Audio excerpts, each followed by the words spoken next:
Hello and welcome to Lunch with the Editor. Today we discuss the dramatic turnaround in the Indo China relations.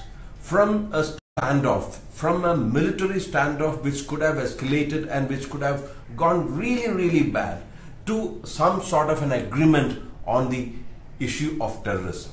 This is an absolutely dramatic turn of events, because on the eve of Prime Minister Narendra Modi's visit to China for the Xiamen summit of the BRICS countries, it was speculated whether there would be some sort of bonhomie, whether there would be at least some sort of agreement on various contentious issues.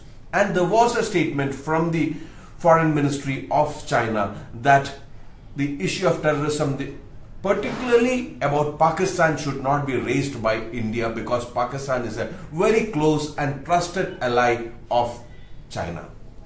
In that context, so the BRICS summit at Xiamen happened in that context. The context was fixed by China, saying that there should not be any reference to Pakistan. So from there, now we have had a dramatic announcement wherein Jaish-e-Mohammed and Lashkar-e-Toiba, both supported by Pakistan, Pakistan's inter-services intelligence, Pakistan's army, Pakistan's deep state. So both these terrorist organizations active in Kashmir and elsewhere, fomenting trouble in India, both these organizations have been termed as terrorist organizations in an official communication, in an official resolution by the BRICS heads of government. This is a huge development for India, a positive development for India, and also this sort of brings in a realignment of forces in the region. Don't you think so, Pranay?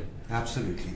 See, what was happening even in the past, we've seen, as recently as when India hosted the Goa BRICS summit, India tried very hard also to not only talk about terrorism, but to name Pakistan and its sponsor of these terrorist groups.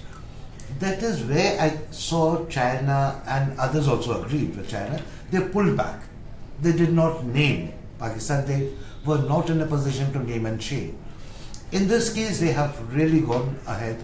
It's a significant development, a major shift, because the way they name Lashkar, Jaish, and we know that these are very close to the Pakistani establishment. They have been used a number of times by them, mainly against India.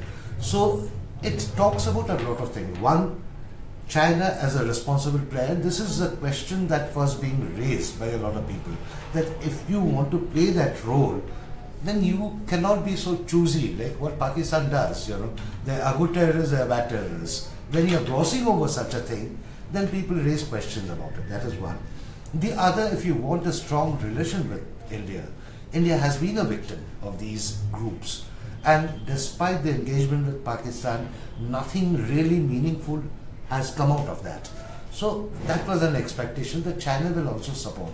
And this kind of a categoric statement by the BRICS leaders in their document, I think is very, very significant.